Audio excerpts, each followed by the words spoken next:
Hi friends, आपका स्वागत है आपके अपने चैनल क्रेक डीएस स्टडी में। और आज हम लोग 10th क्लास का अर्थव्यवस्था का पहला चैप्टर करेंगे, जिसका नाम है अर्थव्यवस्था एवं इसके विकास का इतिहास। ठीक है, तो इसमें का हम लोग लघु उत्तरीय प्रश्न करने वाले हैं, जिसमें का पहला क्वेश्चन है कि अर्थव्यवस्था किसे कहते हैं। अर्थव्यवस्था किसे कहते हैं, आइए समझाते हैं। अर्थव्यवस्था आर्थिक क्रियाओं का एक ऐसा संगठन है जिसके अंतर्गत लोग कार्य करके अपनी आजीविका चलाते हैं। समझ में नहीं आया? मतलब कि अर्थव्यवस्था आर्थिक क्रियाओं का एक ऐसा संगठन है, क्रियाओं का एक ऐसा संगठन है जिसके द्वारा लोग काम कर करके अपने जीवन चलाते हैं, आजीविका चलाते हैं, उसे अर्थव्यवस्था कहते हैं। ठीक है, जैसे कृषि हो गया, व्यापार हो गया, परिवहन हो गया, संचार हो गया, इसके जरिए लोग कार्य कर करके अपनी आजीविका चलाते हैं। नहीं समझ में आया? फिर से एक बार समझाते हैं। अर्थव्यवस्था क्या है? अर्थव्यवस्था आर्थिक क्रियाओं का एक ऐसा संगठन है जिसके द्वारा लोग कार्य कर करके अपनी आजीविका चलाते हैं। हो गया कंप्लीट। आइए दूसरा नंबर क्वेश्चन में आते हैं। दूसरा नंबर क्वेश्चन है कि मिश्रित अर्थव्यवस्था किसे कहते हैं।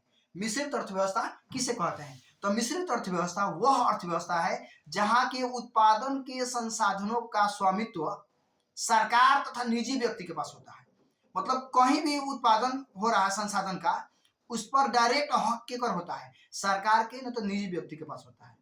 वह अर्थव्यवस्था जहां उत्पादन के संसाधनों का स्वामित्व सरकार तथा निजी व्यक्ति के पास होता है, उसे हम लोग मिश्रित अर्थव्यवस्था कहते हैं। और यह अर्थव्यवस्था केवल भारत में ही है। समझ में आ गया? तीसरा नंबर क्वेश्चन देखते हैं।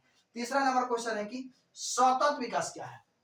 तीसरा नंबर क्वेश्चन है सतत विकास क्या है। तो सतत विकास बोलेंगे वह विकास जो जारी रह सके, वह विकास जो जारी रह सके, टिकाऊ बना रह सके, उसे सतत विकास कहते हैं। नहीं समझ में आया? फिर से समझिए।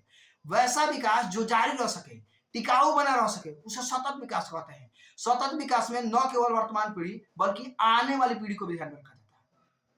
ठीक है, सतत विकास में न केवल वर्तमान पीढ़ी बल्कि आने वाली पीढ़ी को भी ध्यान में रखा जाता है। सतत विकास क्या है? वह विकास जो जारी रह सके, टिकाऊ बना रह सके, उसे सतत विकास कहते हैं। सतत विकास में न केवल वर्तमान पीढ़ी बल्कि भावी पीढ़ी को भी ध्यान में रखा जाता है। कंप्लीट। आइए हम लोग देखते हैं चौथा नंबर क्वेश्चन। चौथा नंबर क्वेश्चन है आर्थिक नियोजन क्या है। चौथा नंबर क्वेश्चन है आर्थिक नियोजन क्या है।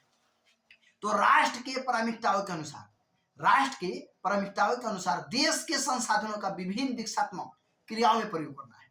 मतलब कि देश के संसाधनों का अलग अलग तरीके से क्रियाओं में प्रयोग करना, यही आर्थिक नियोजन कहलाता है। समझ गए हम लोग? आइए हम लोग पांचवा नंबर क्वेश्चन देखते हैं। पांचवा नंबर क्वेश्चन है कि मानव विकास रिपोर्ट क्या है।